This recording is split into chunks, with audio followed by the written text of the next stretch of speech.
नांदेड जिल्ह्यातील मालेगावमध्ये शेतकऱ्यांनी थेट रस्त्यावर उतरून आपला निषेध नोंदविला आहे। या प्रकल्पावरून आता शेतकरी अधिकच आक्रमक झालेले दिसत आहेत। नांदेड वसमत मार्गावर रोखून अगदी लहान मुलांसह शेतकरी रस्त्यावर ठाम मांडून बसले आहे। या आंदोलनामुळे वाहतुकीचा मोठा कोडंबा झाला आहे। नेमका काय आहे हा वाद आणि शेतकरी का संतप्त झाले आहेत पाहूया आमच्या सविस्तर रिपोर्टमध्ये। आमच्या या शेतकरी कुटुंबांना त्याने आदरांजली एका क्षणाने कधी आले। आज आपल्या इथे आपल्या मोर्चाला संबोधित करण्यासाठी आलेले मी त्यांना विनंती करतो। सर्व शेतकरी संघटनेचे नेते पदाधिकारी खास करून मित्रांनो, आपल्या देशाचं आणि महाराष्ट्राचं सरकार हे शेतकरी आणि कामगार विरोधी आहे। हे आपण कामगार शेतकऱ्याच्या ताब्यातून काढायची सगळी साधनं आणि हम दो हमारे दो जे आहेत आपल्या महाराष्ट्र जिल्ह्यातून जातोय। साधारणतः 800 किलोमीटर या रस्त्याची लांबी आहे। 80,000 कोटी रुपया हे कोणाला द्यायचे? शेतकऱ्यांना। या देशातल्या सर्व जमिनी रस्त्याची गरज असताना, खऱ्या अर्थाने रस्ते त्यांना दुरुस्त करण्याची गरज असताना शेतकऱ्यांना विस्थापित करण्याचा प्रयत्न या ठिकाणी करतोय आणि आपल्या स्वतःच्या मालकीच्या जमिनी ते काढून घेण्याचे कायदे ते आणतायत।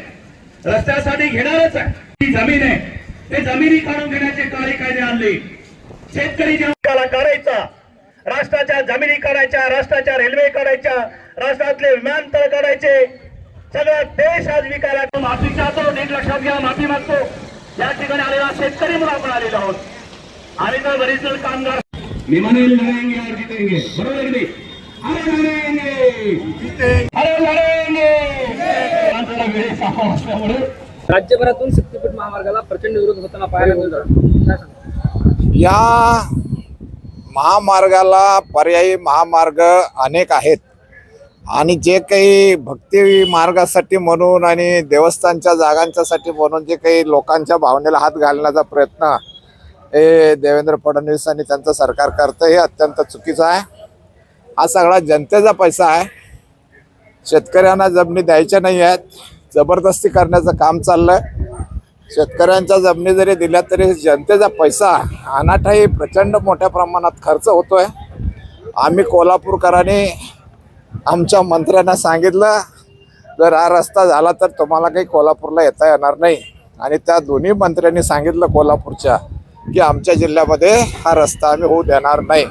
त्याप्रमाणे देवेंद्र फडणवीसनी कोल्हापूर जिल्हा वगळून रस्ता करायचं चालवलेला आहे।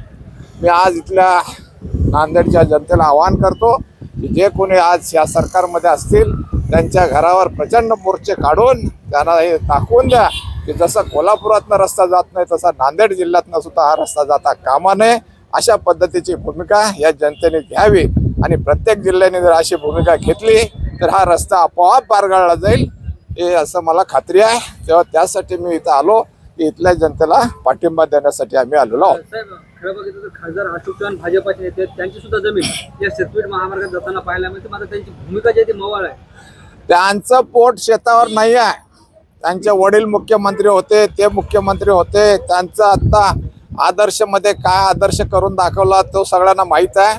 त्या अशा लोकांच्या भूमिकाकडे लक्ष देणं अत्यंत चूक आहे। त्यांची पोटं शेतावर आहेत। अशा जनतेच्या प्रश्नावर आम्ही लढाई लढतोय। आम्ही काही शंकरराव चव्हाण आणि त्यांचे पुत्र अशोकराव चव्हाण आणि त्यांचे बगलबच्चे यांच्यासाठी ही लढाई नाही आहे। भूमिका काय असणार पुढे? आमची भूमिका आता दाखवून दिला कोल्हापूरमध्ये, तसंच आम्ही या जिल्ह्यातलाही आता आमचे सगळे आज बैठकी आहे इथं, त्यामध्ये सगळीकडे सगळ्यांना सांगणार आहे की या नांदेड जिल्हा वगळून रस्ता काढा, जसं कोल्हापूरला केलं तसंच इथं नांदेडला करा आणि असं प्रत्येक जिल्ह्याने केलं तर आपोआपच हा रस्ता बंद होतोय। तर हे होतं आजचं एक महत्त्वाचं अपडेट। शक्तीपीठ महामार्गाविरोधात शेतकऱ्यांनी पुकारलेले हे आंदोलन किती दिवस चालतं आणि प्रशासन यावर काय तोडगा काढतं हे पाहणं महत्त्वाचं ठरणार आहे।